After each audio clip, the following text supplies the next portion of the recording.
Hello and welcome to my channel. I'm going to tell you about girls who were married at a young age and their lives. Sit back, close your eyes, immerse yourself in the story, and drift off to sleep. Please subscribe and leave a comment along Get Tong. Before the modern world defined childhood as a protected time of innocence and growth, young girls nearly every civilization were considered marriageable the moment their bodies signaled the possibility of motherhood. This was not seen as cruelty. It was seen as order. It was the nature of survival, of alliance, of property and power. And it was built brick by brick on the bodies of girls who had no say in the matter.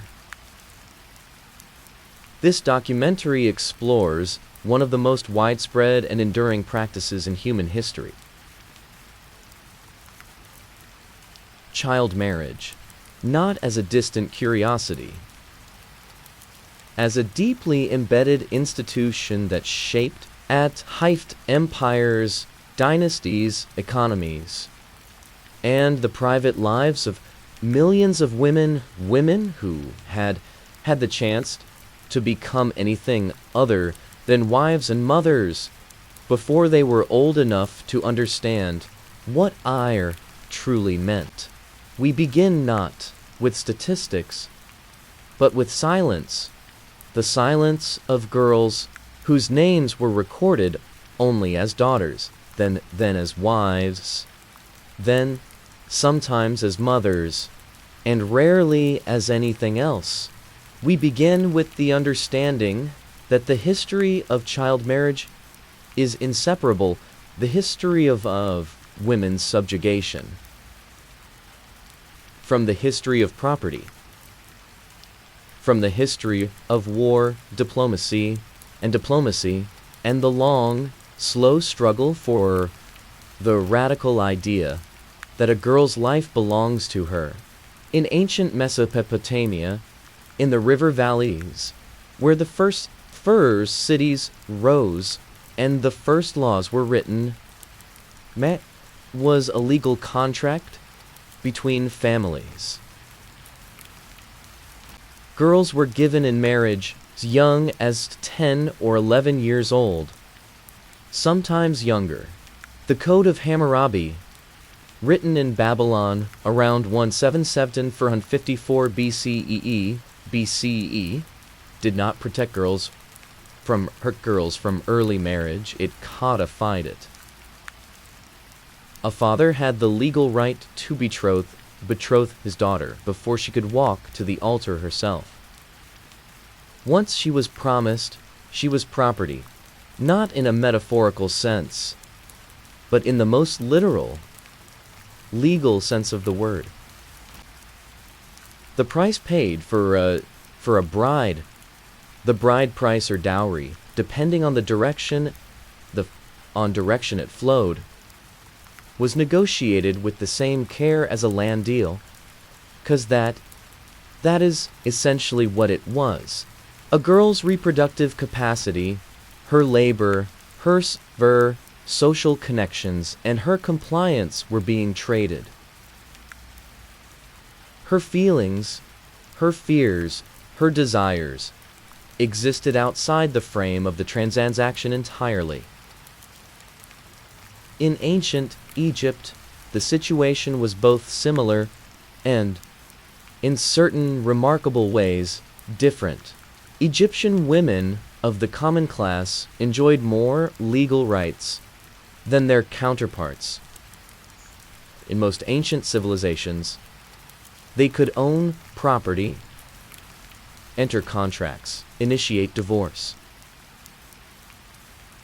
But marriage ages remained low. Pharaohs, nobles married girls of 11, 13 years old as a matter of course. one of Egypt's most celebrated rulers, had a harem of wives and concubines, many of whom were children when they entered his household. His principal wife, Nefertari, may have been barely a teenager when she married him. The great queens of revered, depicted in stone and paint with serene dignity, were often girls who had been handed from powerful man to another before adolescence was complete. What strikes the modern observer most forcefully is not that individuals cruel, but that the cruelty was structural. It was invisible precisely as it was universal. There was no one to look at a 10-year-old bride and say, this is wrong. The vocabulary for that wrongness did not yet exist.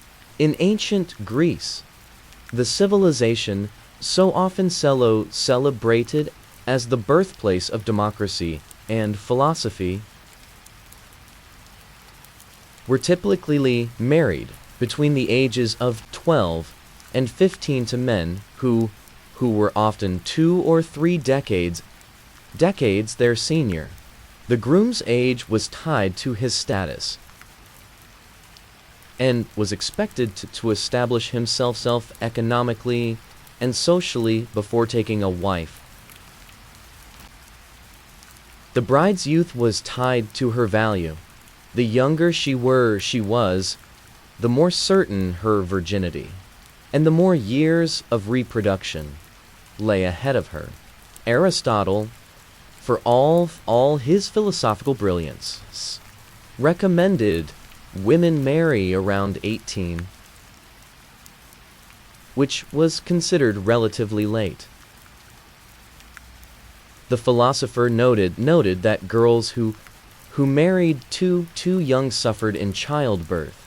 This concern was not for the girl's personhood, but for the efficiency of the reproductive process. Plato's student, Aristotle's contemporary, Xenophon, wrote admiringly of a husband who had married a wife of 14 and taken pride in the fact that she knew nothing of the world before he shaped her. The ideal wife, in his telling, was a blank slate, young enough to be molded entirely by her husband's preferences. This was not considered sinister. It was considered wise husbandry. In Rome, the legal minimum age for marriage was 12 for girls and 14 for boys, a reflection of the assumption that puberty marked readiness.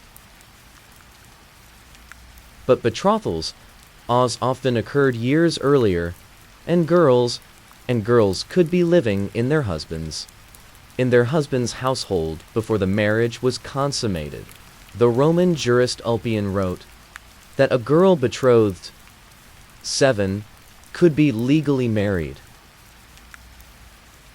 The years between were preparation, not for adulthood, but for wifehood. She learned to manage a household, to weave, to present herself correctly. She did not learn to read unless her family was unusual. She did not learn to think of herself as a subject, with desires of her own. The Roman matron, the idealized figure of virtue, dignity, and domestic authority,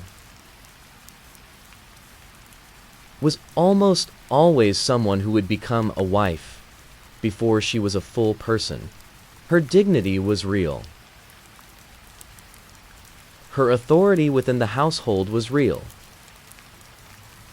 But it was built on a foundation of disposition so complete that she rarely recognized it as dispossession at all.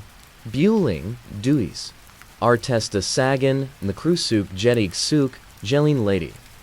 Sayasent. Sayastet. Ve. Milik. We wait estimated runtime. 124 minutes ear. When the Roman Empire and fragmented and Europe entered the centuries historians once called the Dark Ages, a term now largely abandoned as too simple, but still evocative of the loss and dislocation of that era, the institution of child marriage did not disappear. It adapted. It found news, justifications in Christian theology, in feudal law, in the particular anxieties of a world where life was short, was frequent, and the consolidation of land and power through families was primary mechanism of political survival. The medieval Catholic Church, the dominant institution of European life for 1,000 years, as the minimum age of marriage for girls and for boys. These ages derived from Roman law and from the writings of church fathers who held that puberty marked the beginning of capacity for consent. Canon law was complex and often inconsistently applied, but its general effect was to sanction early marriage while providing a framework, however imperfect, for the idea that some form of consent was required. It could not be validly married against her will. In theory, in practice, the distinction between a 12-year-old's genuine new consent, her trained compliance with the wishes of powerful adults, that was decayed in drawing. The nobility of medieval Europe married their daughters young for reasons that were almost entirely political. A daughter was a diplomatic asset. She was a living treaty, a mobile piece of territory, a guarantee of alliance. When two great families were bound by the marriage of their children, the political calculation was clear. The girl's future was the price of the peace. Consider the case of Isabella of Valois, who was betrothed age 6 to Richard II of England as part of a peace negotiation between England and France. She was not yet 7 when she arrived in England, a child in a foreign country, surrounded by strangers, expected to perform the role of queen. Richard was 29. The marriage was not consummated. Was unbegiven, even by medieval standards. Such a young child was recognized as too small. But she was queen. She presided over ceremonies she did not understand, wore clothing she could barely stand upright in, and was displayed as proof of an alliance that had little to do with her and everything to do with the men who had arranged it. Richard died. Isabella was eventually returned to France. Still a child, she was married again at 12 to her cousin Charles of Orleans. That marriage was consummated. She died giving birth to her first church child at 17. Her story is not exceptional. It is typical. Margaret Beaufort, one of the most remarkable women of 15th century England, was married at age 9 to the Earl of Richmond, a man of 40. She was was 12 years old when she became pregnant with her only child, the future Henry Sit. Birth nearly killed her. The damage done to her body was so severe that she never conceived again.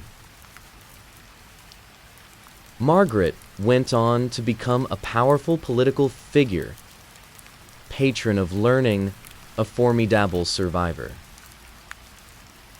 But price of her survival was payable on a childbed that should never have received her. These women are remembered, when they are remembered at all, for what they accomplished, despite the circumstances of their early marriages. The countless girls whose names do not appear in any chronicle, the daughters of minor knights, of prosperous merchants, of peasant farmers, left no record of their suffering. They existed. They married young.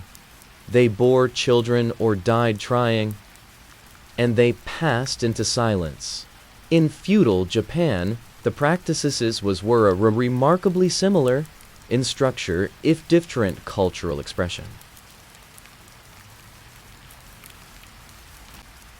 Aristocratic families arranged marriages for daughters as young as 10 or 11. The concept of the wedding ceremony was elaborate and unimportant. But the ceremony was not about the girl's transition into adulthood. It was about the transfer of her social allegiance from one family to another, a daughter's loyalty, her reproductive future, social identity. All of this shifted from father to husband in a ritual that she participated in but did not control. The samurai class of medieval Japan placed emphasis on female chastity and compliance. The ideal woman was obedient to her father before marriage, obedient to her husband after it, and obedient to her son in old age. Her own desires did not enter the calculus at any stage. Girls were trained from early childhood to suppress their own preferences, present a smooth, compliant surface to the world. This was called virtue. This was considered the highest feminine achievement. In the Islamic world of the medieval period, the situation was likewise complex and varied enormously by region, class, and time period. Islamic law set no explicit minimum age, but did required that the bride be physically capable of consummating the marriage before it was considered valid. The Prophet Muhammad's marriage to Aisha, which recorded in hadith as having been consummated when she was 9 years old, was used for centuries as precedent for early marriage. Though scholars across the Islamic world have debated the historical accuracy of these accounts and their applicability to contemporary early practice, what is clear is that across the Islamic world during the medieval period, as across Christian Europe and Hindu South Asia and Confucian East Asia, the marriage of girls at or shortly after puberty was standard practice among those who had property or status to protect, and common practice among those not. The specific religious frameworks differed. The underlying logic that a girl's value resided primarily in her her reproductive capacity was most securely harnessed through early marriage, was disturbingly consistent. In India, the practice of child marriage was intertwined with complex caste hierarchies, concerns about ritual purity, and the specific social logic of hypergamy. The practice of marrying daughters into families of higher social status, which required finding husbands before competition grew too fierce or the family's economic position deteriorated. The concept of Kanyadan, the gift of a virgin daughter, one of the most sacred and meritorious a father could perform. Giving that gift required the girl to be a virgin, required ensuring she was married before she could be exposed to Vliska losing her vinger of marriage. Outside of marriage, the younger the girl, therefore, the greater the certain certitude of her, and the greater the merit accumulate by her father, giving her.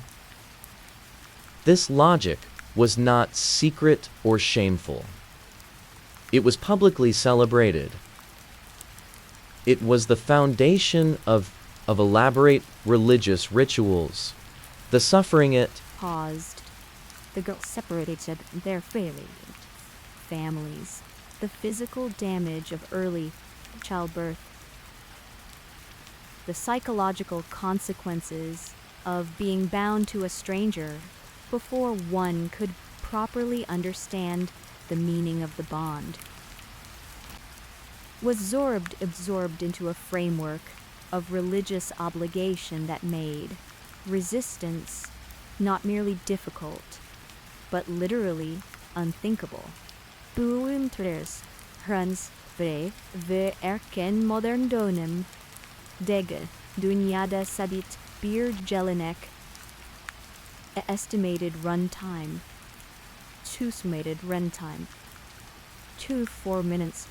That flowering of European art, philosophy, science, and humanisms that began in the Italian city-states of the 14th century and spread gradually northward and westward over the following 2 centuries,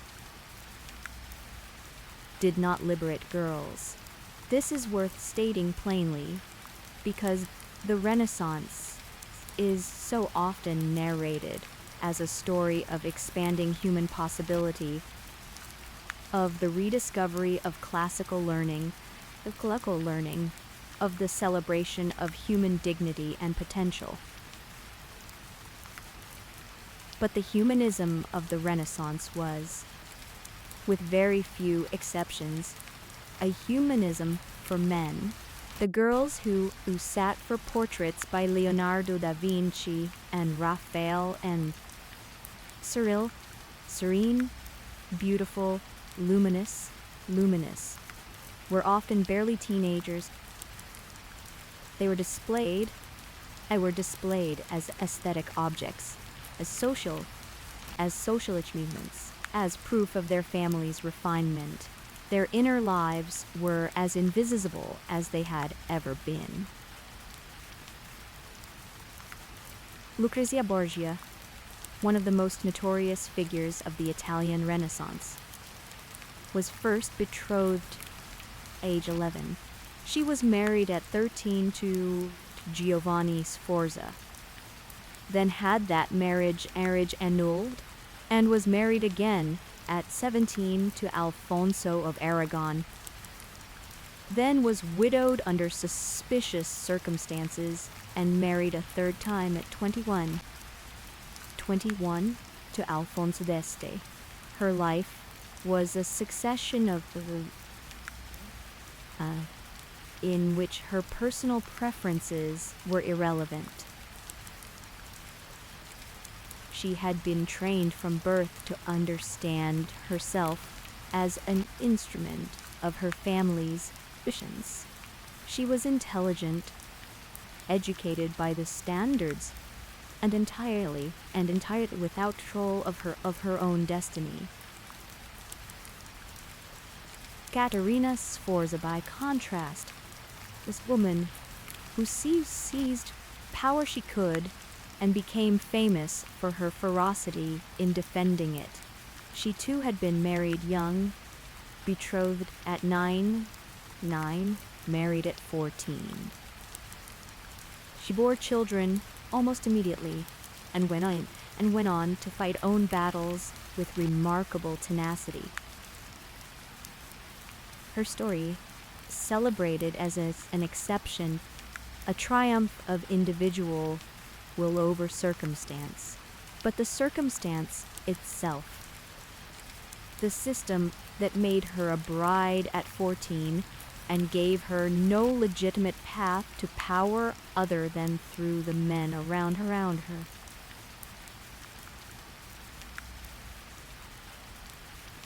It is simply the background noise of history.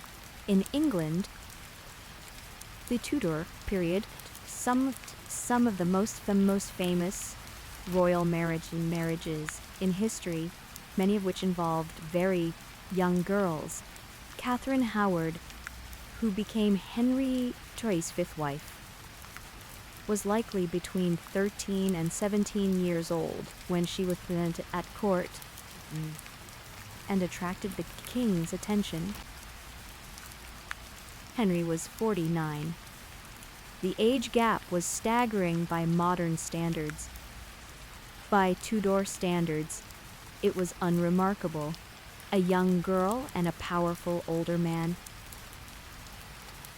This was the expected shape of aristocratic marriage. Catherine was executed before her 18th birthday on charges of adultery and conspiracy.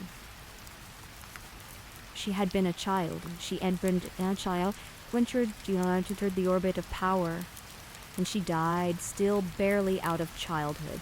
Lady Jane Grey, the tragic 9 Days Queen, was 16 when she was placed on the throne and 17 when she was executed. She had been married at 18 to Guildford Dudley, a match she was said to have strongly opposed. Her opposition was, of course, irrelevant. She was the pawn in a complex political game being played adults who used her as a piece on a board. On a board she was not allowed to see. What is remarkable about the Tudor period and about the early modern period more broadly is not the persistence of child marriage, but the very early emergence of a voice questioning it. Thomas More, In his portrait of the ideal society in Utopia, imagined a world in which men and women were permitted to see each other unclothed for marriage to ensure physical compatibility. More's proposal, satirical and philosophical rather than practical, but it reflected a gross, if still marginal, the question of whether the individual's being had any legitimate stake in the outcome.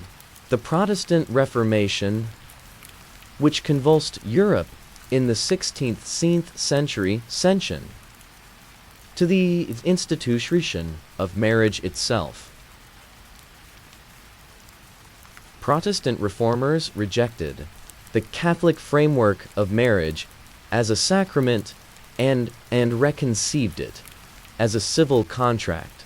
This reconceptualization had complex and contradictory effects on the lives of young women.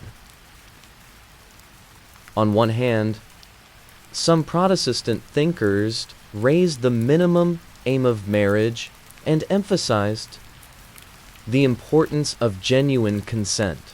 On the other, The dissolution of convents removed the one social institution that had educated women an alternative to marriage. And even that alternative had rarely been chosen freely. In the Ottoman Empire here, during the same period, the harem system created a particular kind of child marriage, or rather, a particular kind of captivity and sexual exploitation that operated at the highest levels of state. Young girls, often enslaved through conquest, brought into the imperial herding as children, educated in music, poetry, and the arts, and held in waiting until they might attract the Sultan's attention. The system was elaborately organized, hierarchical, and governed by its own complex protocols. It was also, at its foundation, a system for the sexual exploitation of girls and women who had no choice in the matter. The most famous inhabitants, the Ottoman Arnarm, are known to history through their exceptional achievements. Hürrem Sultan, who rose from slavery to become the legal wife of Suleiman the Magnificent. Qasim Sultan effectively ruled the empire for decades as regent. But for every Hurrem or Qasim, there were hundreds of girls who lived and died in the harem without ever it would allow them to exercise their limited forms of agency. Their names were not recorded. Their lives were not narrated. They exist in the historical record only as numbers. In the imperial registers that tracked the acquisition and transfer of human property. In China, during the Ming and Qing dynasties, the practice of foot binding, which began in the Tang dynasty and reached its peak during this period, was frequently connected to the social logic of child marriage. Feet were bound in early childhood when the bones were still forming to permanently form them into the small, curved shape considered beautiful and sexually desirable. The pain was excruciating. The disability was permanent, and the purpose, in significant part,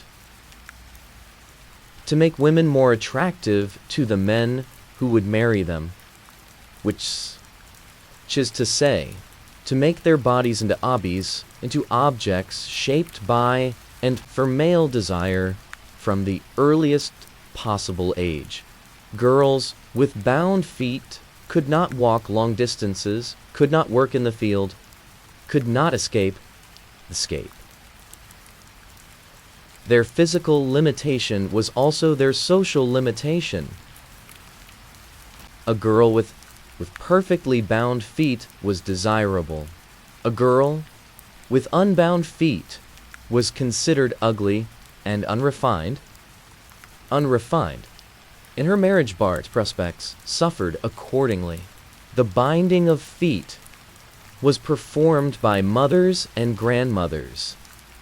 Women who had suffered the same procedure and who understood with painful clarity that the suffering was the price of social survival. This is one of the most important and most uncomfortable facts in the history of child marriage. Women were often its enforcers as well as its victims. Mothers arranged their daughters' marriages. Mothers-in-law shaped the conditions of young brides' lives. In the households they entered, women participated in the perpetuation, a system that constrained and harmed them, because as that system was also the source of whatever power and security they had access to.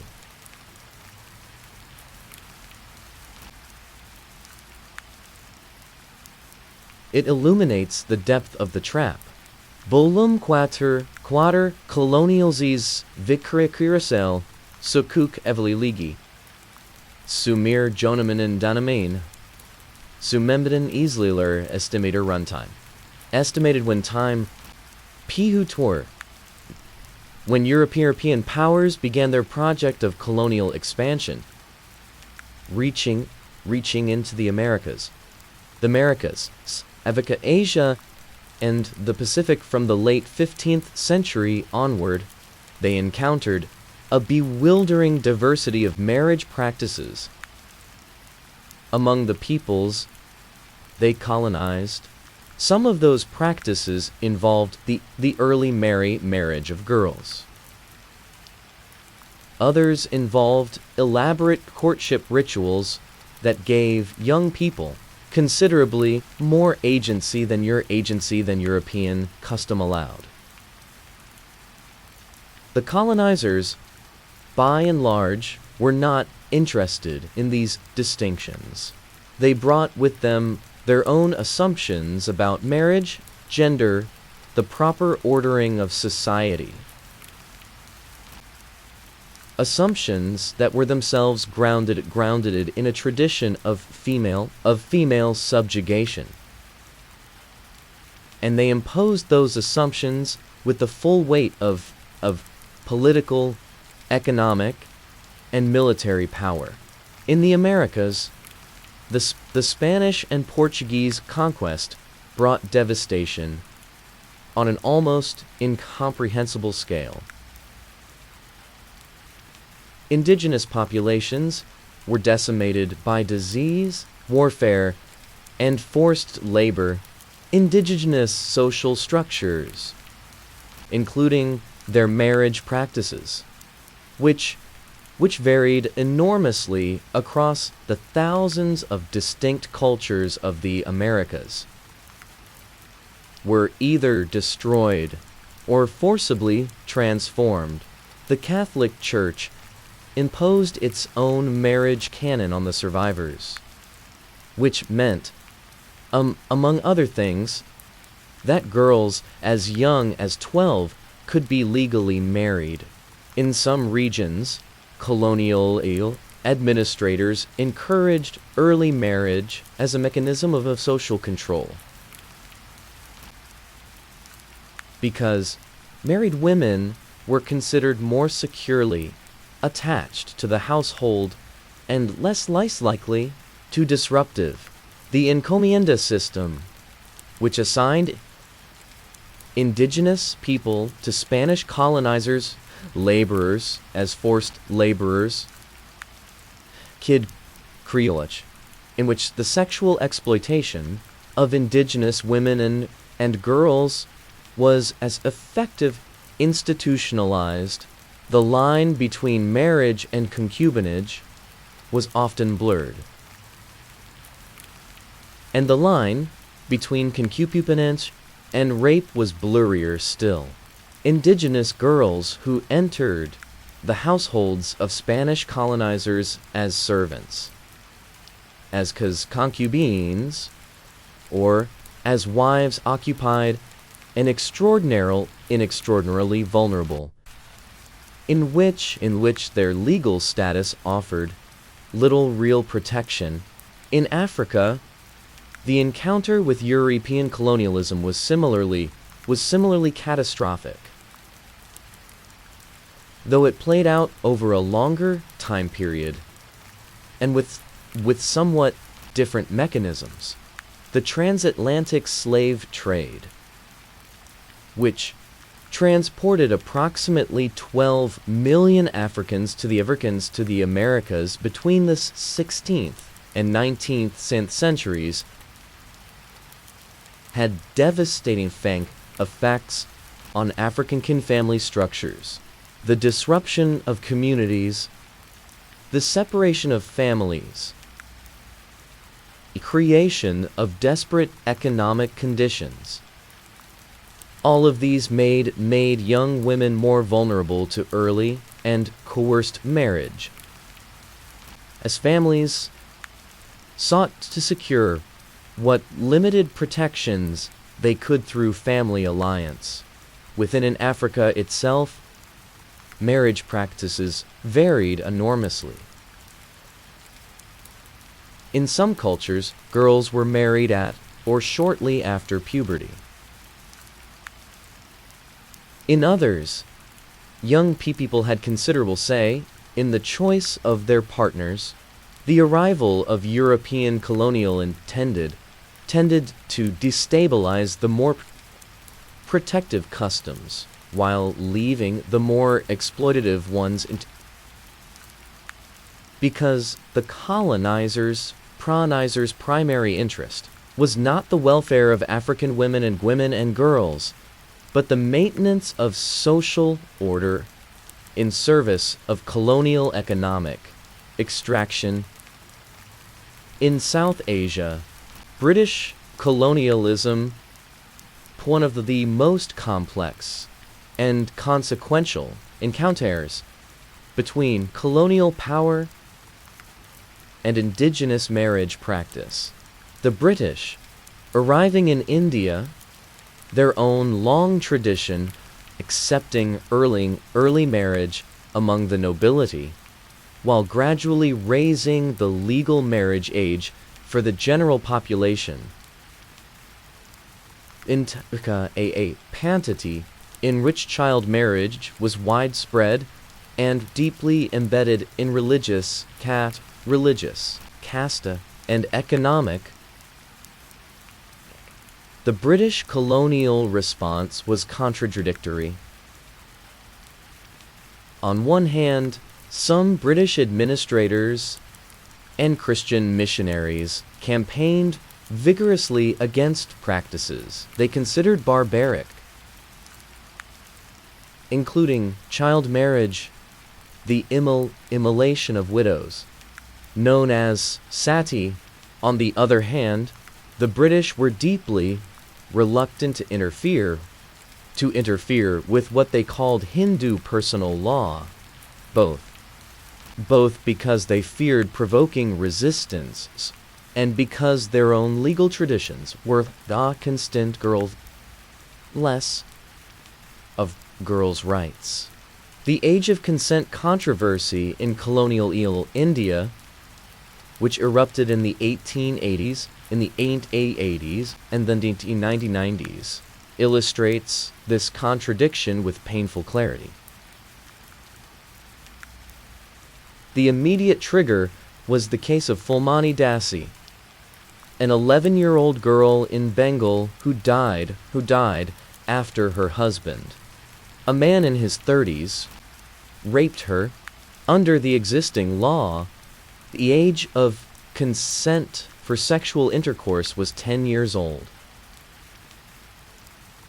Within marriage, there was no recognized concept of rape at all. Fulmani's husband was convicted not of rape but of causing grievous hurt, a relatively minor offense. The case caused outcry among Indian social reformers and British liberals alike. Bal Gangadhar Tilak, the nationalist leader, posed at raising the age of consent, framing British interference in Hindu marriage practice as colonial arrogance and an attack on Indian culture. This was a deeply cynical position. A man who had genuine grievance incidents, colonials and Indian girls as a weapon in that struggle. But it was also a position with genuine political resonance among those whose colonial domination was the primary injury. Eventually, The Age of Consent Act I 9991 raised the age of consent to 12. To 12, modest improvement left vast numbers of girls without meaningful protection.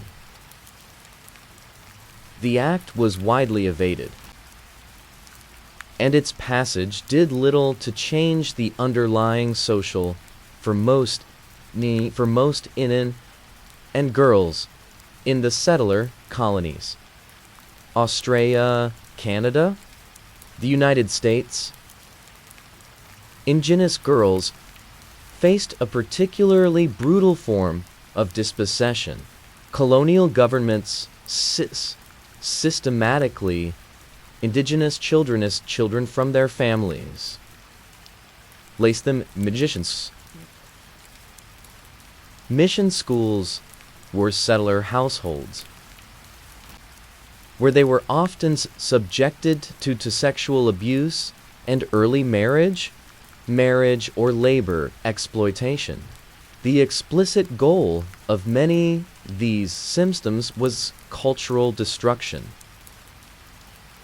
To eliminate indigenous languages, religions, and structures, and replace them European ones.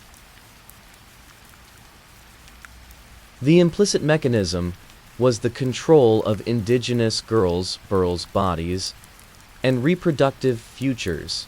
In Australia, the practice of placing Aboriginal girls in domestic service, which could begin as young as 8 or 10 years old, created conditions in which exploitation was pervasive and largely unprosecuted. Girls who were removed from their communities and their cowleys and placed settler households had no family, no legal recourse, and no social network. Their vulnerability was total. This history is not simply background, it is foundation on which the contemporary geography of child marriage is built.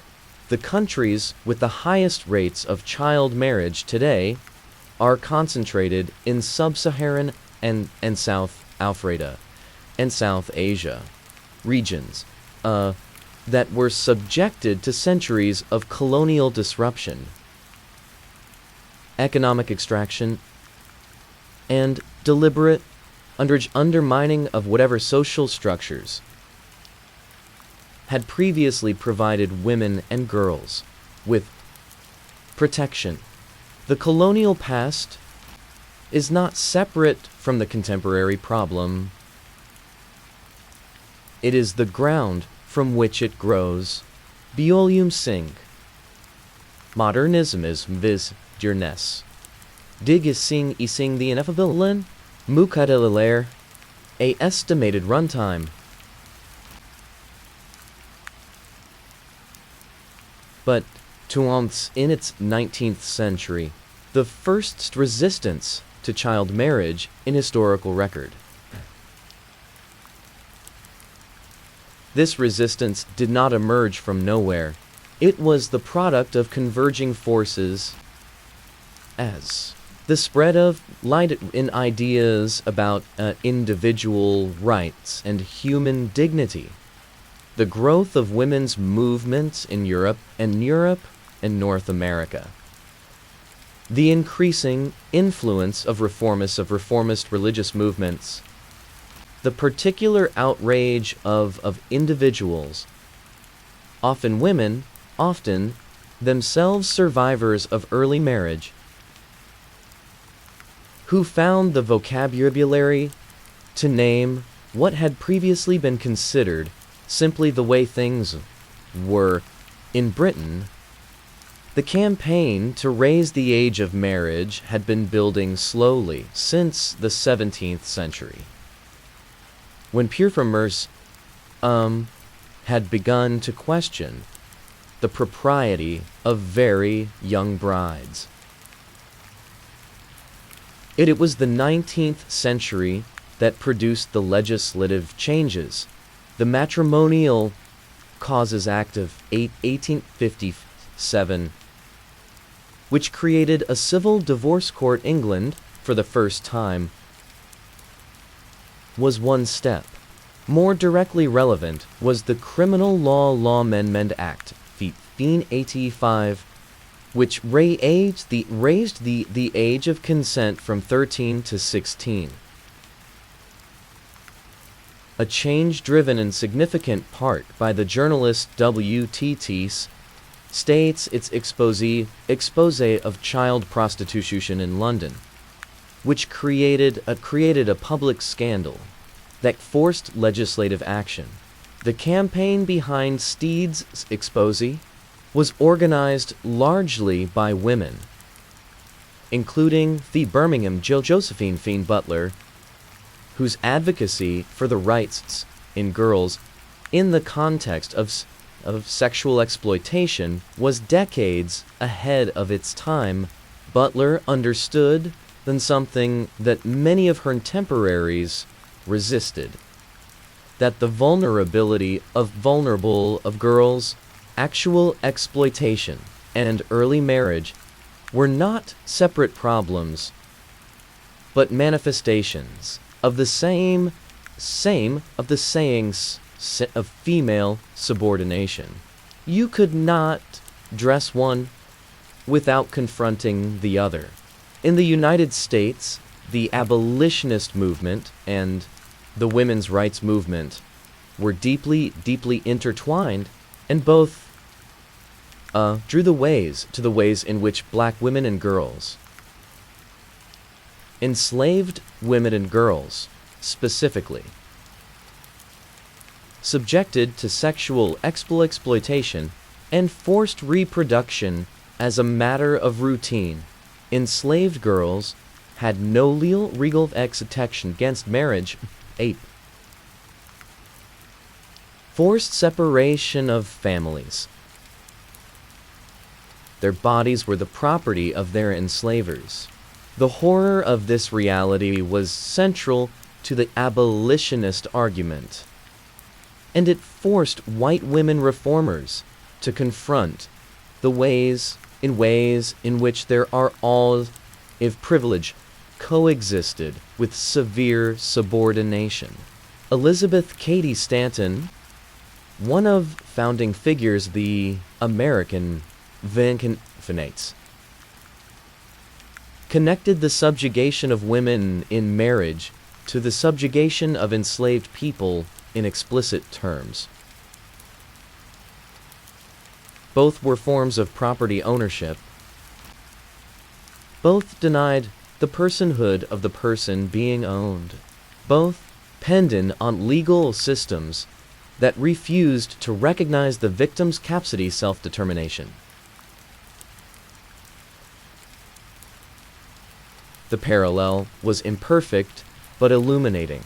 In India, the 19th century saw the emergence of a remarkable generation of social reformers who challenged child marriage as part of a broader critique of social practices they considered harmful. Ram Mohan Roy, often called the father of the Bengal Renaissance, campaigned against sati and worked Truve edition of Hindu. More broadly, Jyotiro Phule and his wives of Savitribai, the latter one of the first Indian women to become a teacher, worked to educate low-caste women and girls, which necessarily meant confronting the social logic that kept girls out of school by marrying them off in childhood. Pandita Hamai Haima Bai, born in 1858, a child bride who was widowed young and went on to become one of the most remarkable advocates for women's rights in Indian history. Her book, The High Caste Hindu Women, published on 1887, 1987, was a searing indictment of the treatment of women and girls in Indian society. A first-person account by a woman who had lived within the system and survived to bear witness against it. Ramabai traveled to Pune, And organized and institutions for widows and destitute women. She understood from the inside that child marriage was not merely a cultural tradition, but an instrument of oppression. The first half of the 20th century brought some legislative progress, but that progress was uneven and often shallow. Changes in law that did not necessarily translate into changes in practice. In India, the Sarda Act of 1909 set 19 minimum age of marriage at 14 for girls and boys.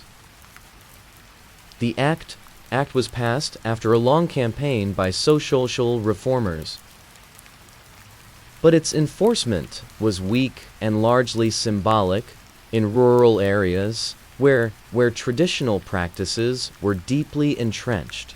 In Egypt and Iran, modernizing governments in the early 20th century introduced law reforms that raised the minimum marriage age and civil registration of marriages.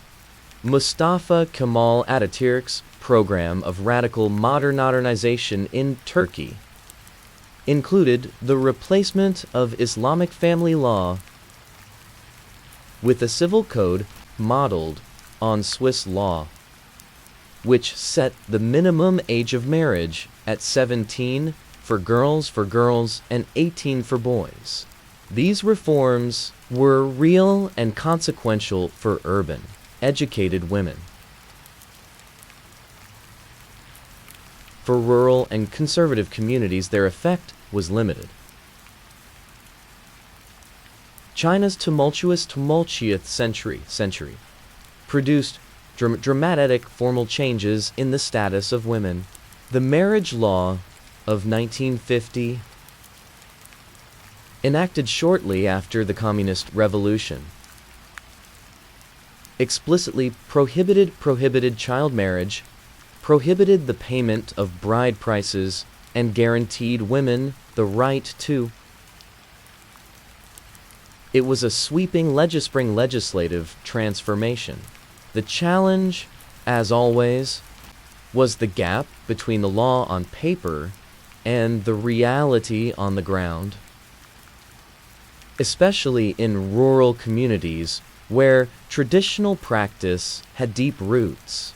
But the most remarkable resistance to child marriage in the 20th century came not from governments or legislators, but from the girls and women who ran away from arranged marriages, who abducted themselves in secret, who organized in communities, who found ways to delay or evade the marriages that had been planned for them. These acts of resistance were rarely recorded, not make it into the newspapers. Books but happened, and constantly, everywhere that child marriage existed, girls found cracks in the system and pushed through them. They traded information about how to claim illnesses, that a wedding, how to appeal to sympathetic teachers or neighbors, how to reach organizations that might help them. Wangari Maathai, the Kenyan environmentalist who won the Nobel Peace Prize in 2004, was the first woman in East ingenieur to earn a doctorate. She attributed her ability to pursue an education to the fact that was somewhat unusual in their region. Her brothers encouraged her schooling, and she was not married off as a child. She understood, with great clarity, that her exceptional opportunities were built on the missed opportunities of the majority of the girls around her.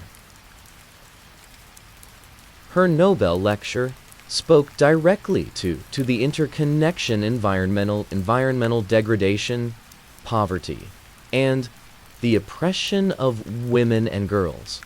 You could not fix one without addressing the others.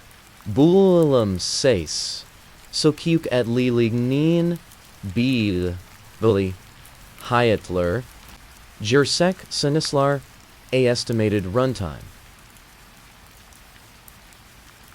Key 4-minute statistics are important, but statistics can also create a peculiar kind of distance. A distance that allows us to understand the scale problem while insulating us from its human reality. Before we proceed further into the global picture, we must pause and look at what child marriage actually means in the lives who experience it. Not as a policy problem, as a lived reality. A girl who is married at 12 or 13 does not simply skip a few years of childhood. The consequences are systemic, cascading, and frequently permanent. They affect her body, her mind, her social world, her economic future, and the futures of the children she will almost certainly bear before her own development is complete. Physically, the consequences of early marriage are severe and well documented. Girls who give birth before the age of 18, and particularly before the age of 15, face dramatically elevated risks, a devastating injury in which prolonged obstructed labor creates a hole between the vagina and the bladder or rectum, resulting in chronic incontinence, infection, and social stigma. Obstetric fistula affects an estimated 2 million women worldwide, with approximately 50 to 100,000 new cases each year. The vast majority of those cases occur in young women who were married as children. The risk of maternal mortality for girls under 15 is 5 times higher than for women in their 20s. Their bodies are not yet fully developed. Their pelvises are not yet wide enough. Their bodies have not yet finished the process of growth that would allow them to safely deliver a baby when they become pregnant. And in many communities, pregnancy is expected immediately upon marriage, sometimes even upon betrothal. They are being placed in serious physical danger, beyond the immediate risks of pregnancy and childbirth. Early marriage has profound effects on girls' nutritional status, mental health, and long-term physical well-being. Married girls are often pregnant repeatedly in rapid succession, which depletes their bodies of nutrients, for they have had a chance to build adequate reserves. Frequently anemic, undernourished, malnourished, and exhausted. Their own growth stunted by the demands of pregnancy and nursing. In the most extreme cases, a girl who was married at 10 or 11 and became pregnant immediately may find that her own growth has been permanently affected. The psychological consequences are less easily measured, but no less real. Girls who are married young consistently higher rates of depression, anxiety, and post-traumatic stress. They experience the loss of their peer networks, their schooling, their sense of possibility. They enter households where they are the lowest status member, subordinate to mothers-in-law, who may exercise considerable power over their daily lives. They may be far from their families of origin, in communities where they know no one and speak no familiar language. They are expected to perform sexual, reproductive, and domestic labor for which they may be entirely unprepared, and for which their preparation, in contexts where childhood marriage is normalized, has consisted primarily of learning how to comply. The research on the psychological effects of child marriage is consistent and stark. Studies from Bangladesh, Ethiopia, India, and other countries find that girls who were married young are significantly more likely to report intimate partner violence than women who married as adults. The younger the age at marriage, the higher the risk of violence. This is not accidental. It reflects the power imbalance built into marriages in which one party is a child with no social resources, no economic independence, and no legal recourse, while the other is an adult male with the social status of a husband. In communities where bride prices are paid, where a family receives or money in exchange for a daughter,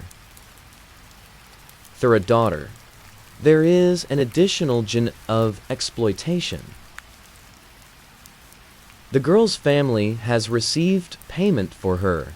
This can create a sense, sometimes explicit, sometimes implicit, that the husband has purchased the right to do with his wife as he pleases. Reports from communities across sub-Saharan Africa and Africa describe girls beaten when they attempted to visit their families, who were denied food when they failed to perform adequately, who were threatened with being returned to their families, a threat that carried devastating social consequences if they failed to conceive quickly enough. The educational consequences of child marriage are both direct and indirect. Most girls who are married before the age of 18 do not complete their secondary education, the idation. The immediate reason is obvious. Marriage brings domestic and reproductive responsibilities that leave no time for schooling, but the reasons go deeper. In communities where child marriage is practiced, it is often accompanied by, and sometimes justified by, low expectations of girls' education. If a girl is going to be married at 12 or 13, there no point investing heavily in her education. If a girl is educated, she becomes more expensive to marry off because her expectations rise. The logic of child marriage and the logic of girls' education are, in many contexts, directly opposed. This creates a vicious cycle of profound consequence for women's economic empowerment and for national development. Who are not educated cannot participate fully in the formal economy.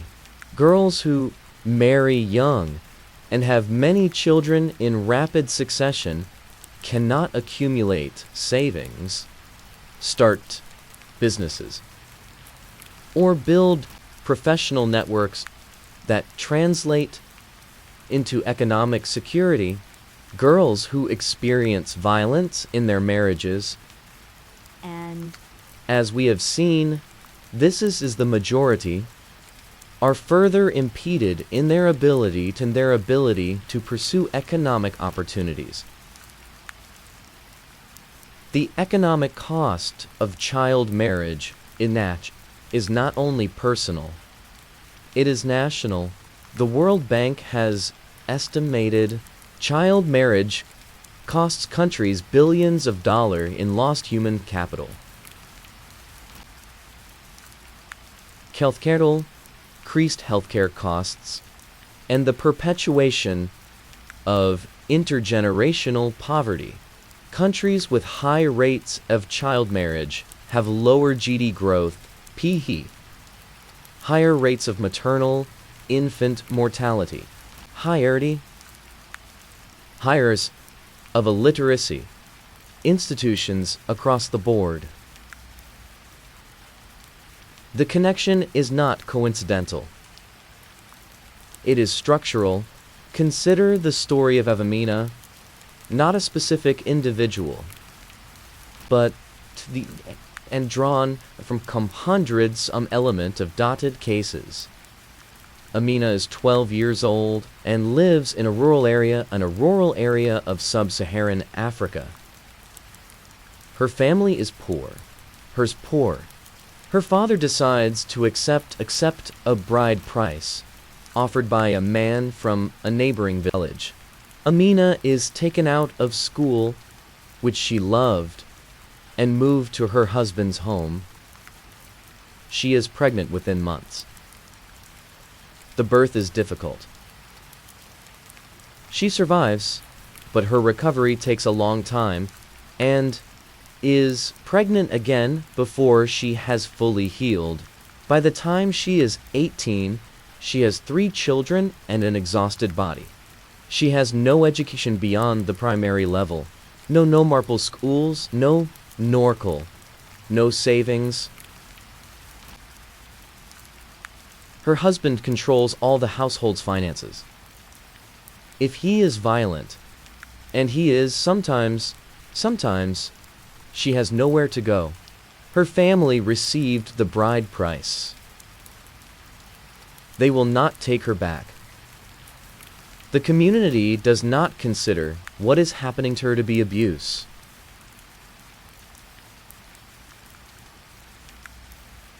Amina's children will grow up in poverty. Her daughters may all be married young, repeating the cycle. Her sons will learn that this is how women are treated. The pattern extends forward through time and backward. Amina's mother was married young, and her mother before her, in an unbroken chain of discession stretches back far beyond living memory. This is not destiny. It is the consequence of a specific set of choices. Choices made by families, communities, governments, and international institutions about what is worth protecting and what is not. Every link in that chain can be broken. But breaking it requires understanding it clearly, without flinching. Boomim sech. Gunmumim sakorkavligi, korzal biavligi, korsal, estimated runtime. In the estimated runtime, so many minutes that today, in the 21st century, child marriage remains one of the most widespread human rights violations. The scale is as almost impossible to grasp. According to data from UNICEF and the United Nations Popular Fund, approximately 650 million women alive today were married before the age of 18. Every year, an estimate of million girls are married before their 18th birthday. Roughly 1 every 3 seconds. The numbers are so large that they resist easy comprehension. Let us try anyway. 12 millions per year. Then 3,000 per day. More than 1,000 per hour. More than 20 per minute.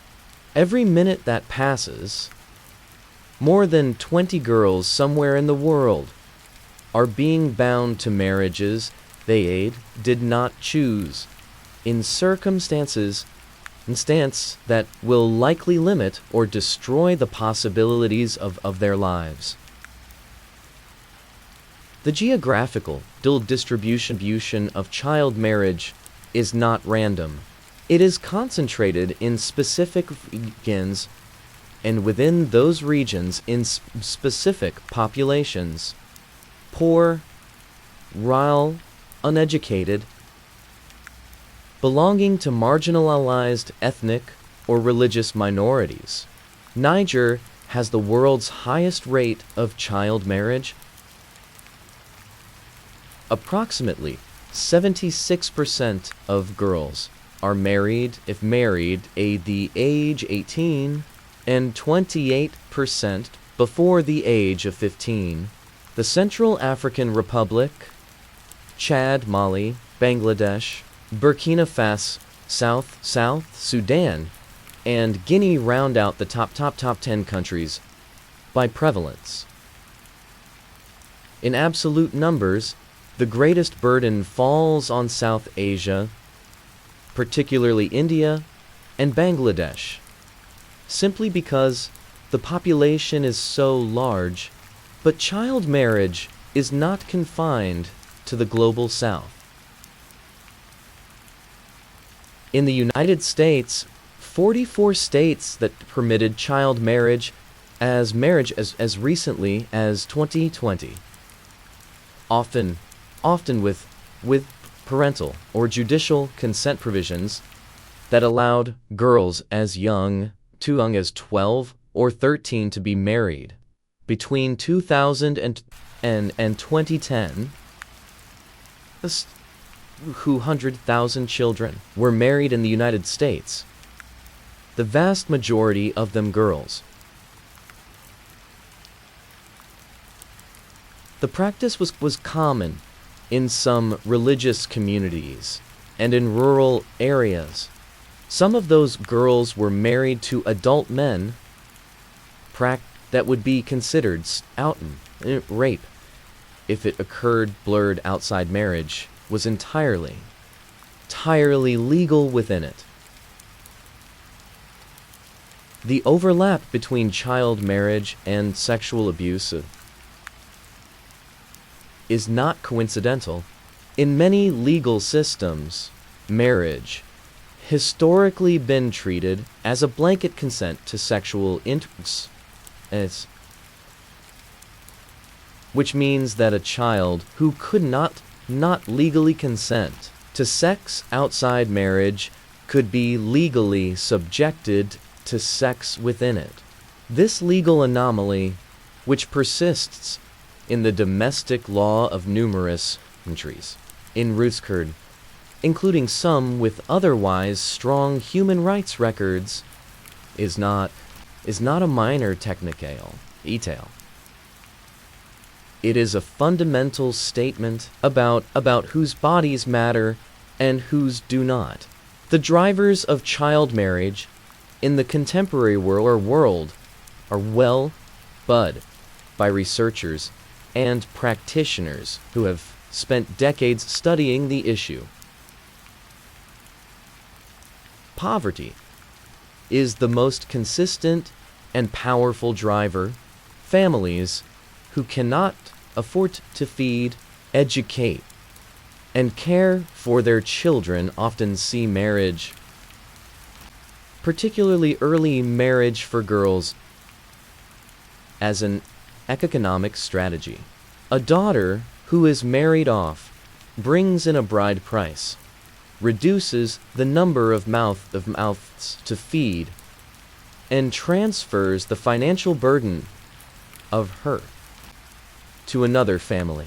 In contexts of extreme poverty, food insecurity, these calculations can feel desperately rational, even as they can a girl to a split teacher. Gender inequality reinforces and is reinforced by child marriage. In communities where girls are not expected to be educated, where their primary social value is their reproductive and the best, at least their honor, where their family's honor is tied to their sexual purity, early married is not merely accepted.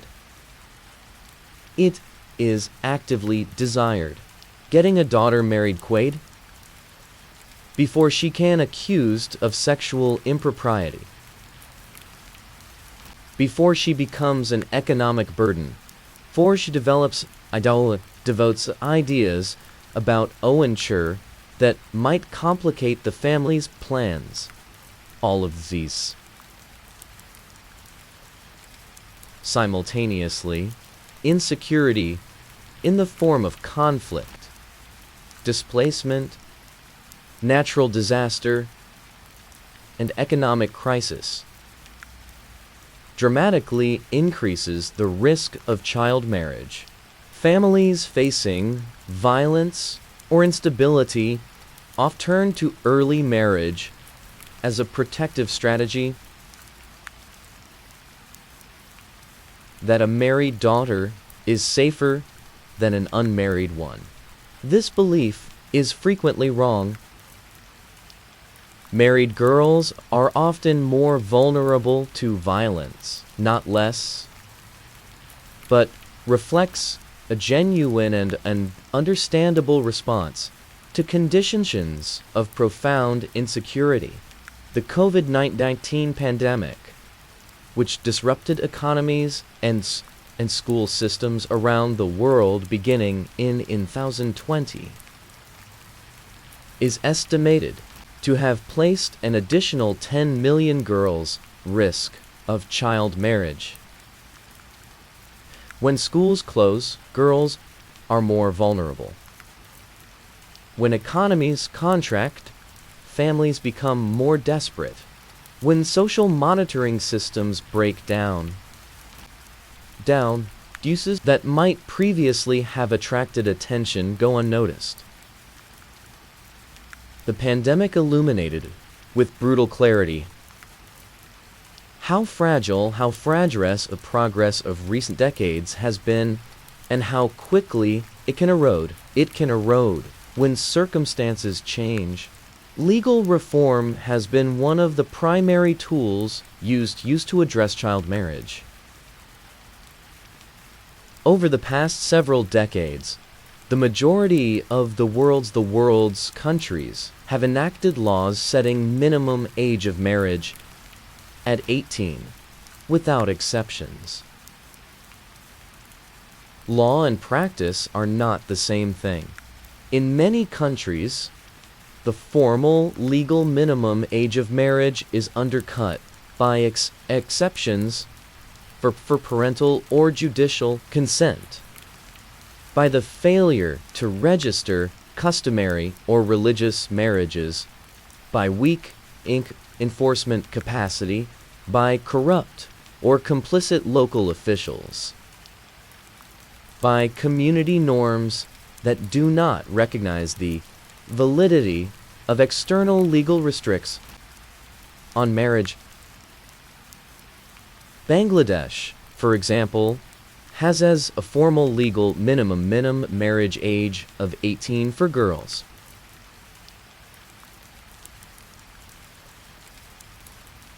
But Atutua introduced a provision allowing marriage below that age special circumstances, without specifying a minimum age for those circumstances. Civil society organizations pointed out correctly that then effectively allowed child marriage to continue under a new legal cover. The pressure that led to the inclusion of that provision, pressured conservative religious groups and traditional national associations, illustrates political dynamics that make legal loan reform alone insufficient. Innovation is similarly complex. The Prohibition of Child Marriage Act of 2006 set the minimum age of marriage and 18 for girls and 21 for boys, with criminal penalties for those who arrange or perform child marriages. But the act was undermined by a provision that made child marriages voidable rather than void. That is, a child marriage's marriage was not automatically invalid, could be invalidated only if the child petitioned a court within 2 years of reaching majority. In practice, very few girls had the knowledge, resources, or families to pursue such petitions. A proposed amendment into 21(1) would have raised the minimum age for girls to 21, aligning it with the age for boys. But pointed it out that raising the age without addressing the enforcement gap accomplished little. The international legal framework for addressing child marriage anchored on the rights of the child, which has been ratified by every country in the world except the United States. The convention establishes that states have an obligation to protect children from all forms of discrimination and harm, including practices that violate their rights. The Committee on the Rights of the Child has interpreted this to include child marriage. The Convention on the Elimination of All Forms of discriminations. Women similarly calls on states to and free and full consent to marriage and to specify a minimum marriage age. But international conventions are only as powerful as the political will that enforces them, and political will is shaped by the same cultural, economic, and religious dynamics that drive child marriage in the first place. The struggle against child marriage is ultimately not a legal or technical problem. It is a political and cultural one, a struggle all over who has the right to control a girl's body and her future. Bol Durderani Saintsisen Sichliri Degisin Ishin Mukidul Lar FF Cat name.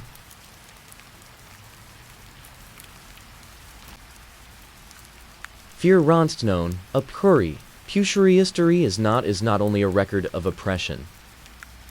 It is also a record of resistance. And in the history of child marriage, voices of resistances, the girls who ran, the women who organized, the advocates who refused to accept that things could not change, are as important as the documentation of the harm.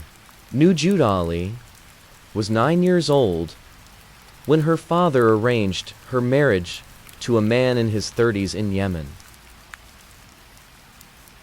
Was 2008.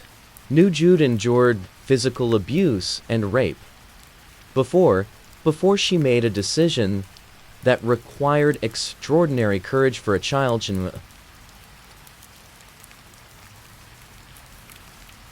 She went courthouse in Sinsana and demanded a divorce. She sat on a bench in the courthouse and waited until a judge noticed her and asked what she was doing there. She told him she wanted a divorce. He was so startled that he took her case. Nujud's story made international headlines. Her memoir, published in multiple languages, introduced millions of readers in the developed world to the reality of child marriage, child mammon, in Yemen. She became a symbol of resistance, proof that even a 9-year-old girl with no resources and no support from her family could find a way to fight back. She was awarded the Glamour Woman of the Year award in 2008, LE8, alongside Hillary Clinton and Condoleezza Rice. It was a powerful image. A girl in a headscarf standing among powerful women in the world because she had done something that took more courage than most powerful people ever need. But Nujud's story also has a second chapter that receives less attention. After her divorce, she did not receive the education and opportunities that the world's attention seemed to promise. Her family, still poor, embedded in the same social hub that had produced marriage in the first place, struggled. Her father arranged marriages for other daughters. Nujud herself, despite international attention and the royalties from her book, found it difficult to rebuild a life. Her story was a beginning, not an ending.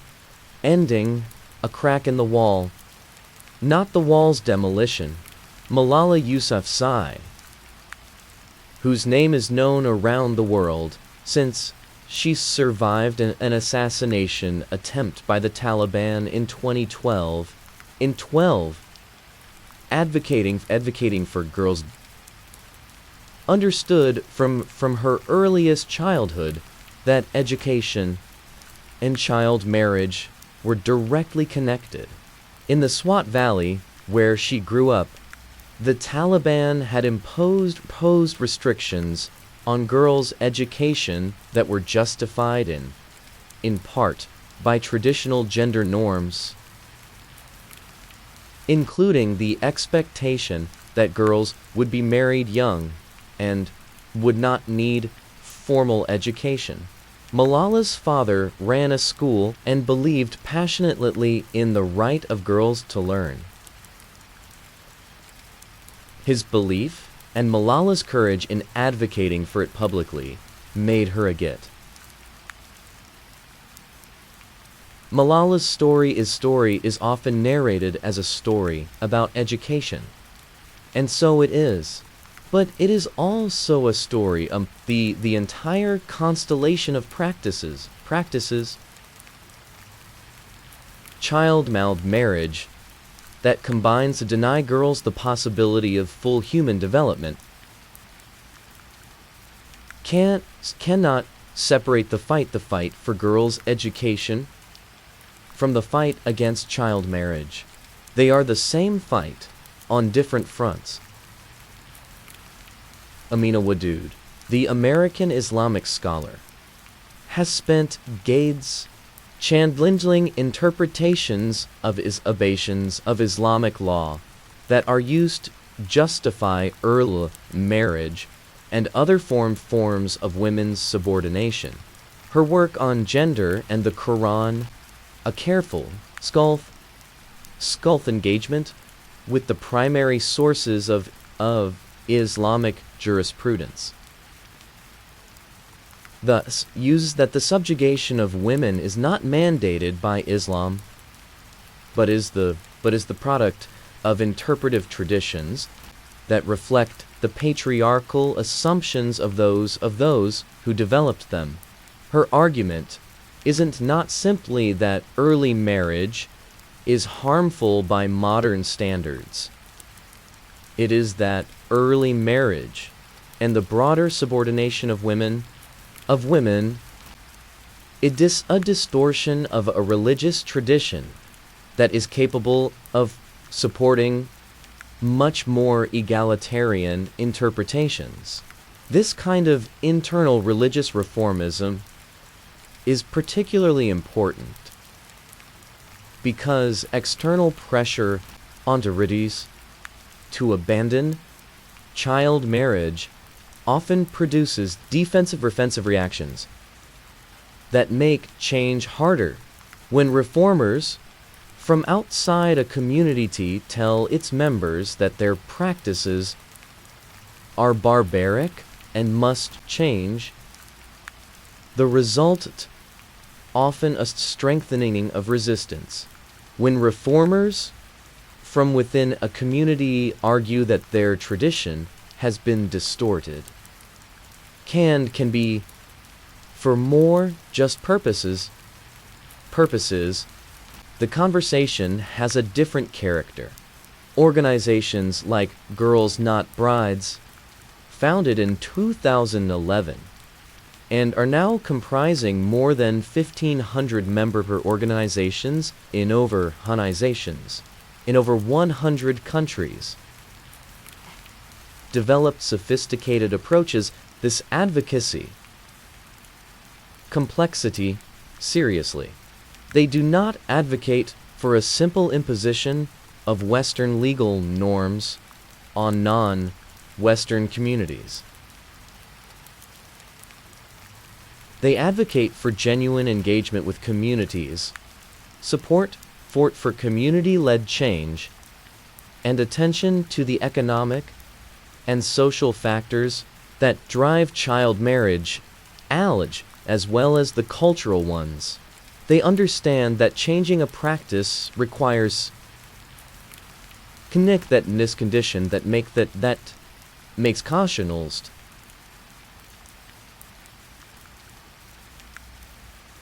One of the most powerful tools for reducing child marriage, according to decades of research, is girls' secondary education.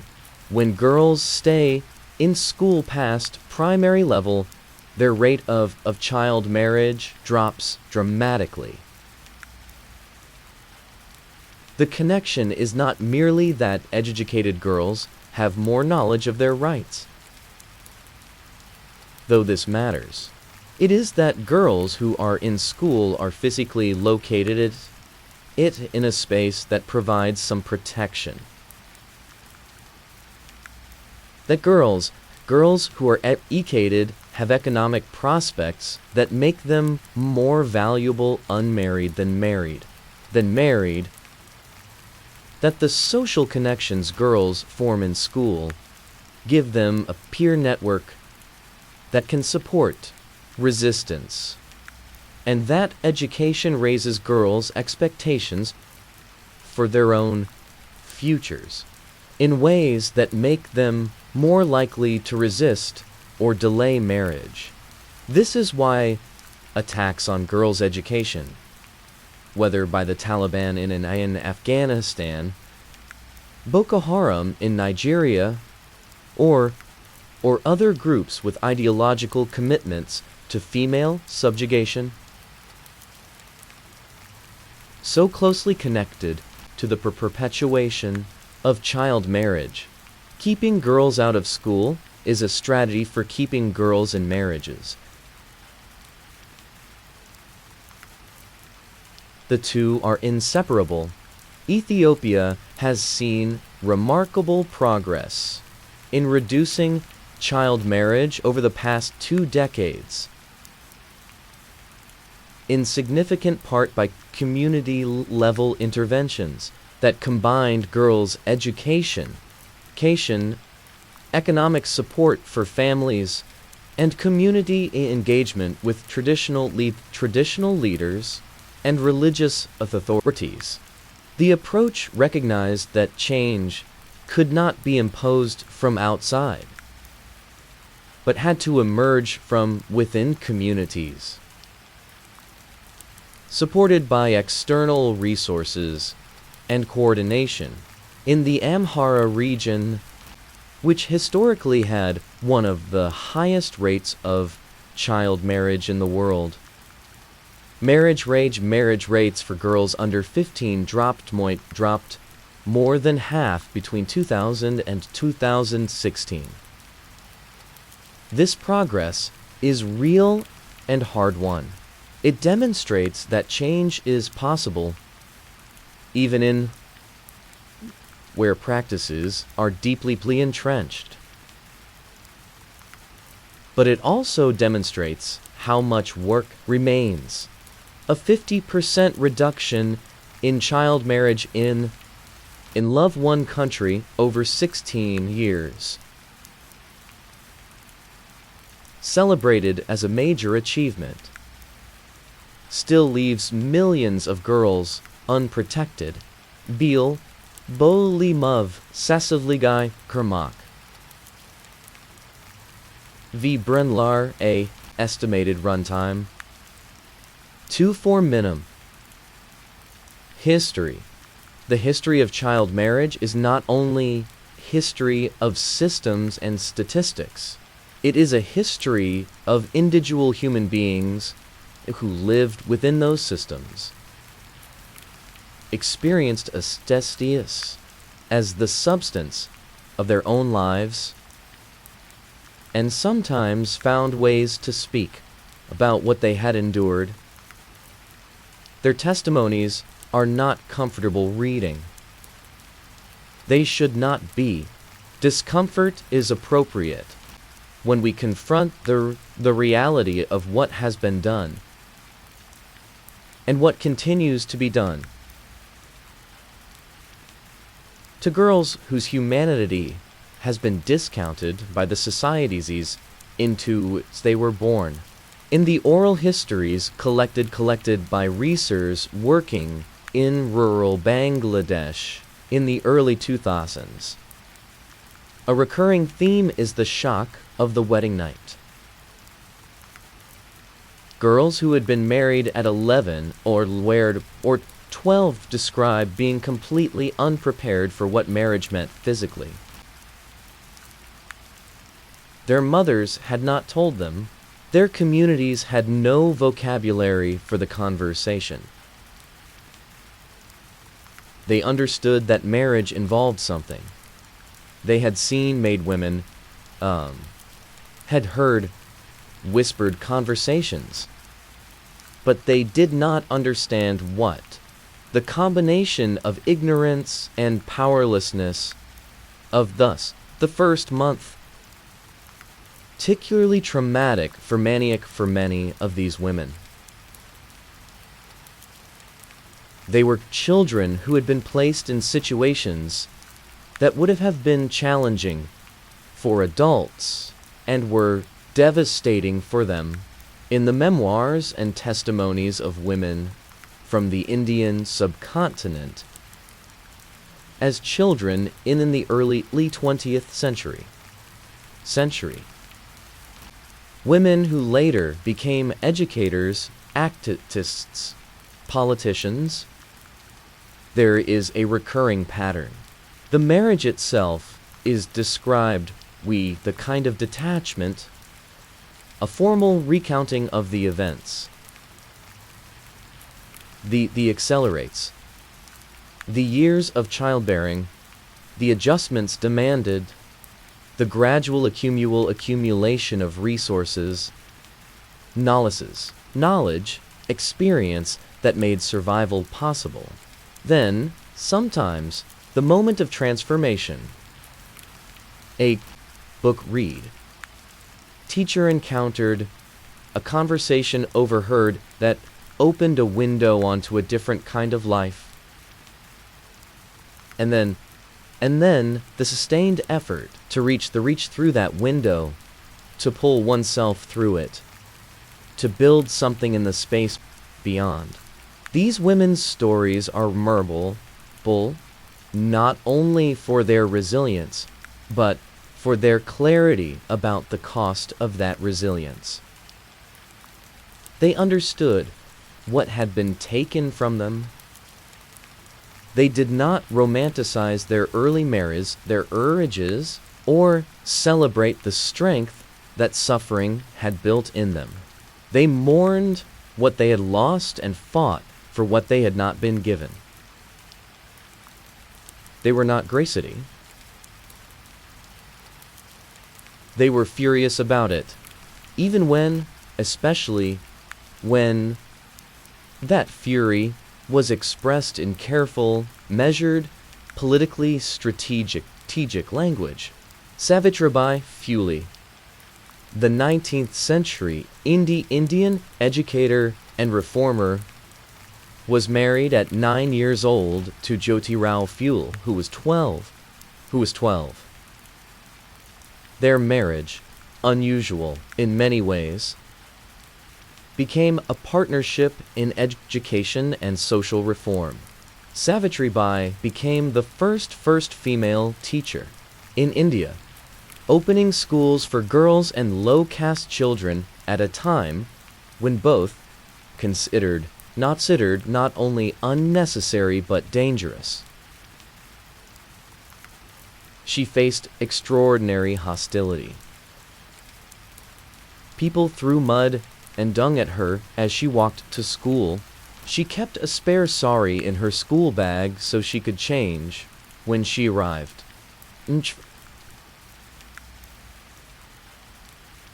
Savitribai's story is sometimes narrated as a love story. Two young people who grew together into a remarkable partnership.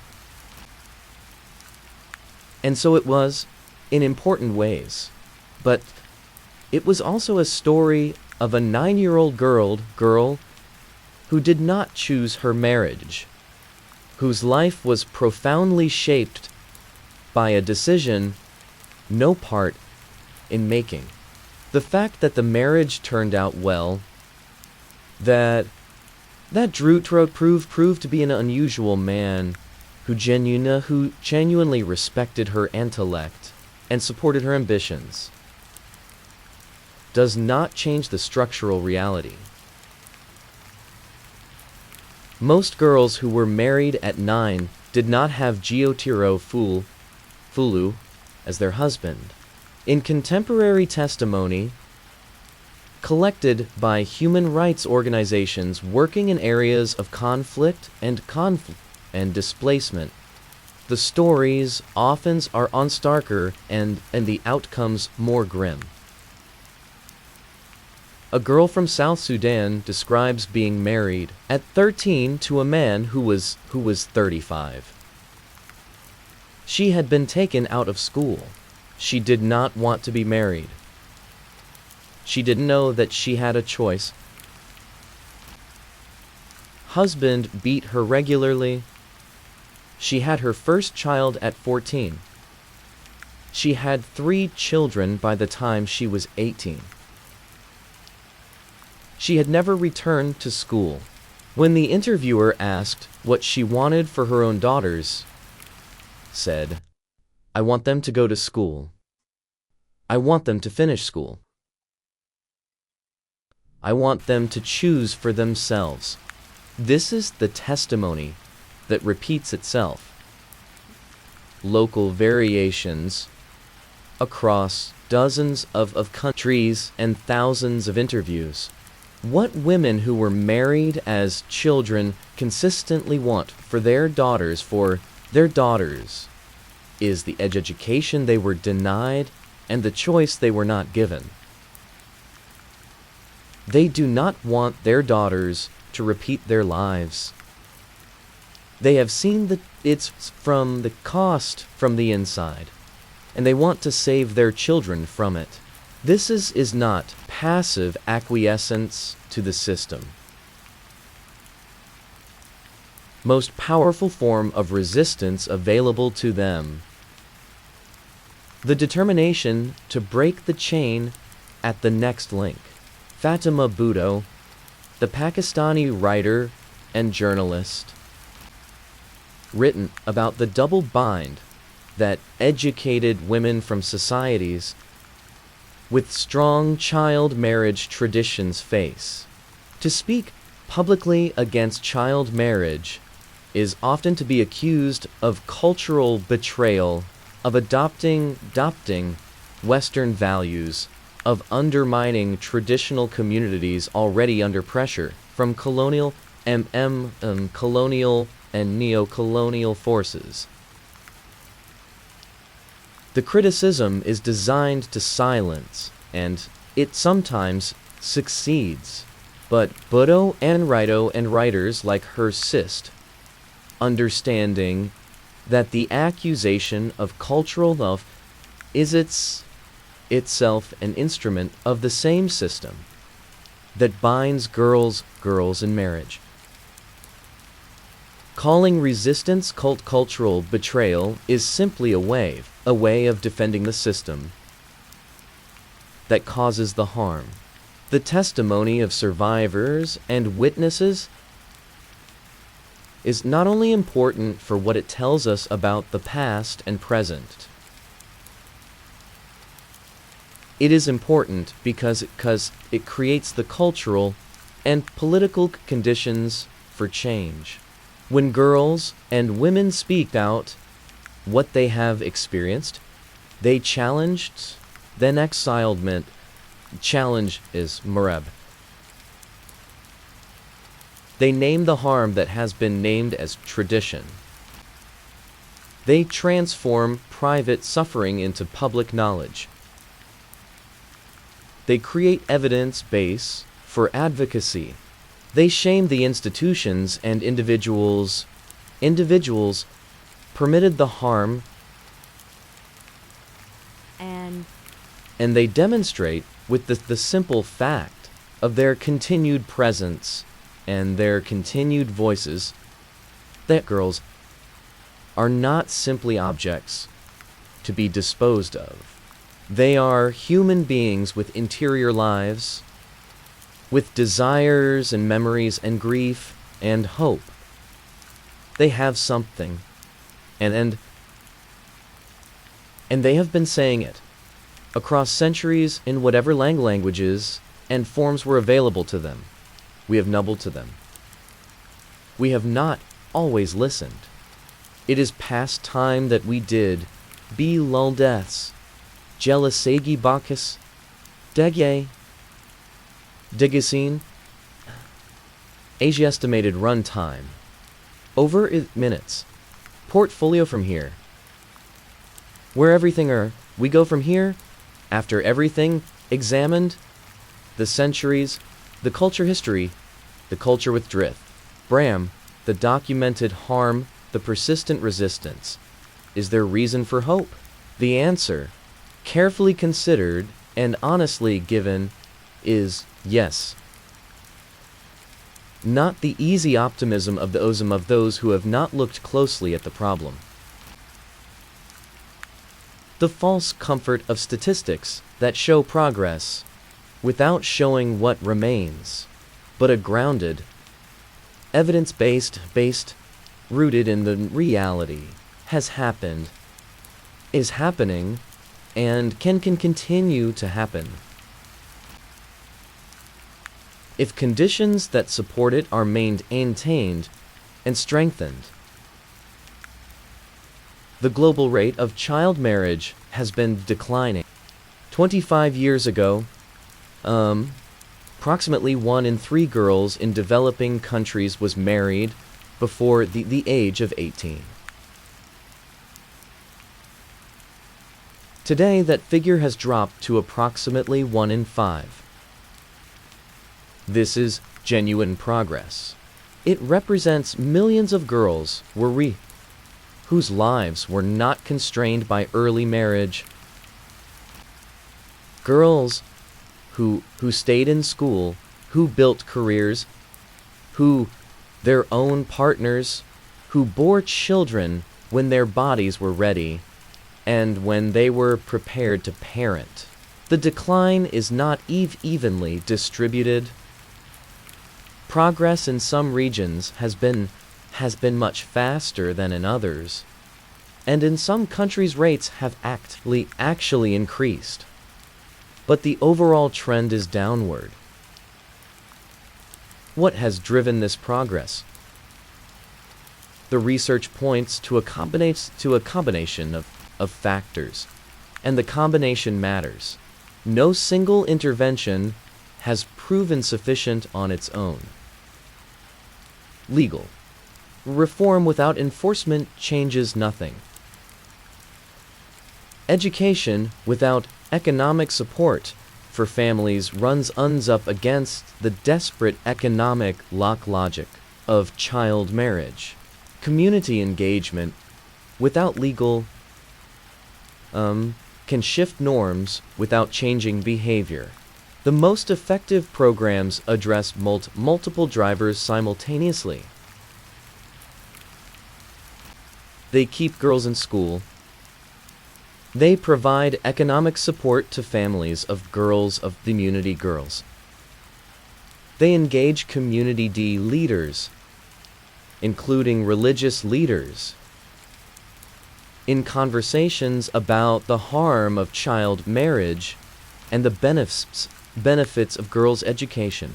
They create safe spaces for girls to meet, build new ranks, access information.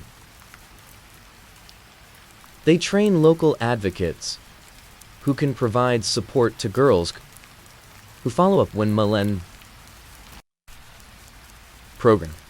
Programs like Borıng Hıstory in Ethiopia, the Balika program in India,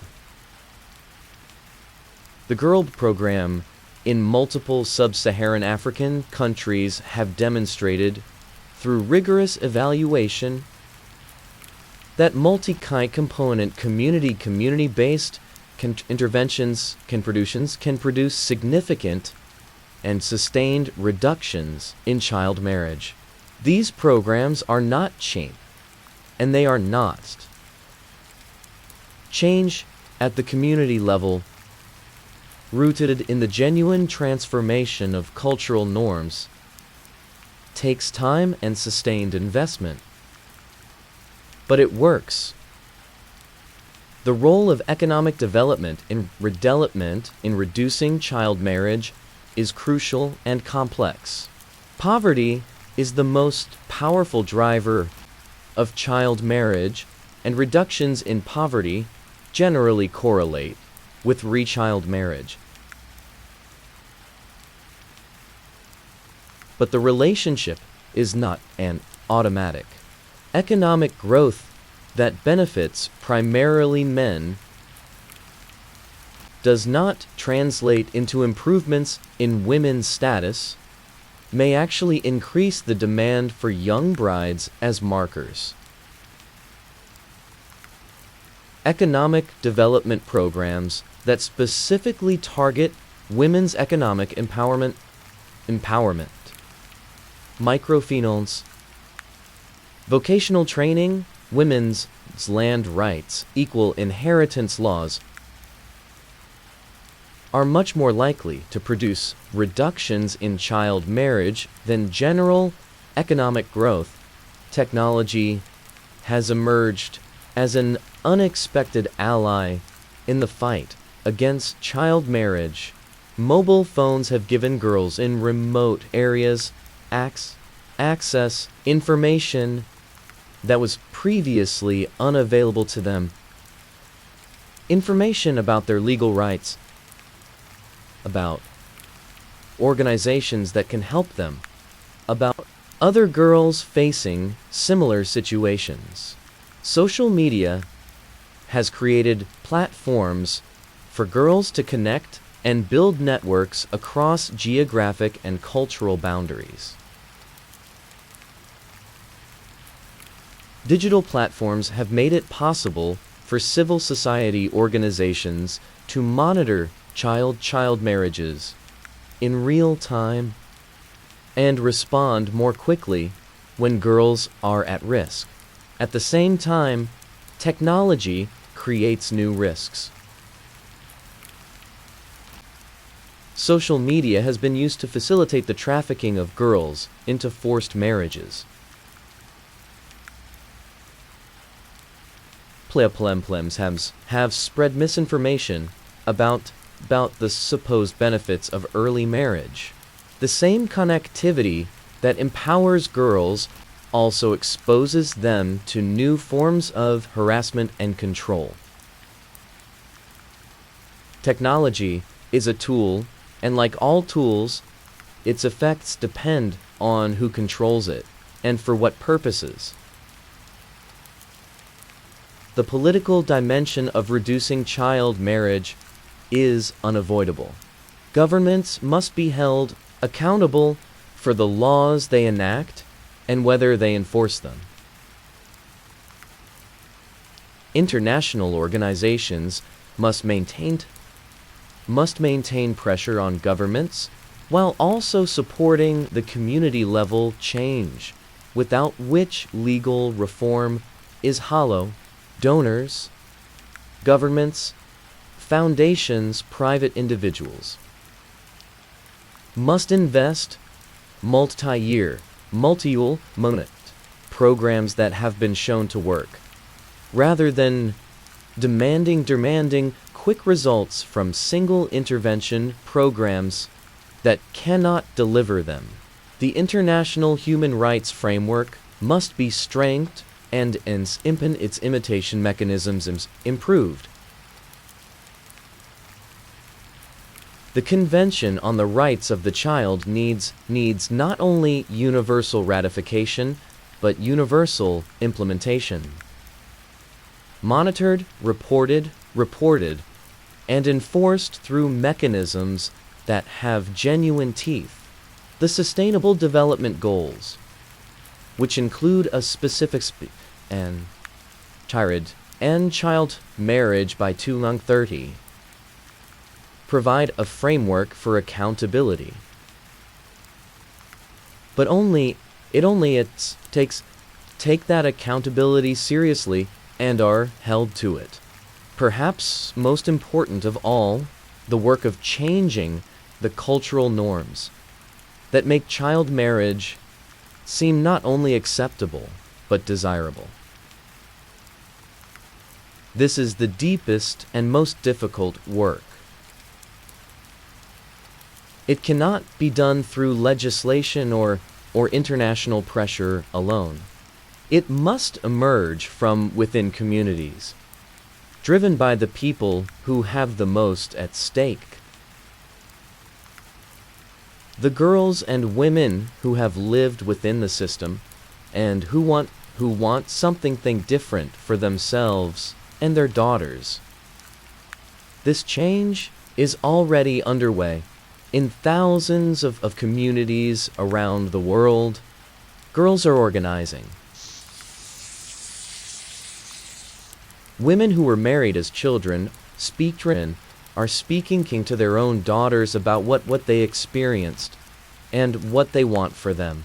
Religious leaders are preaching that the subjugation of women and girls is not required by their faith. Their tradition is capacious enough to support the full development of all human beings. Teachers are staying after school to meet with girls' families, to pull them out of school. Health workers are providing reproductive fertile have and have never before had access to. Community members are reporting child marriages to authorities and supporting girls who risked. These acts of change are not dramatic. They do not make headlines. They happen in private conversations, in individual decisions made as people have decided that things can be different. They are the substance of social transformation, the slow, painstaking, necessary work of changing what is considered normal. History tells us that practices that once seemed entirely inevitable and ingrained. Slavery was universal. It is not now. The legal subordination of women in marriage. The principle that a wife had no separate legal from her husband was once the law of England, the United States, and most of the Western world. It is not now. Female genital cutting, practiced for millennia across parts of Africa, declined dramatically in some countries and communities where sustained community-led intervention has been implemented. Change is possible. Change is happening. The question is not whether the practice of child marriage can end. The evidence suggests that it can. The question is how quickly and at what cost to the girls who will be married in the time it takes.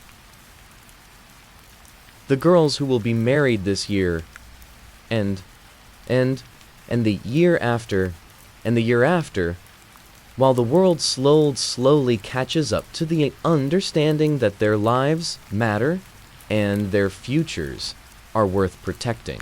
Every one of those girls is a full human being with interior life, with capacity for joy and grief and curiosity and ambition, with dreams she has not yet been able to name, because no one has ever asked her what she wants. Every one of those marriages represents a foreclosed possibility, an education not completed, a career not pursued, a relationship not freely chosen, a childhood not fully lived. The history we have traced in this documentary is and heavy. It spans thousands of years, dozens of civilizations, hundreds of millions of lives.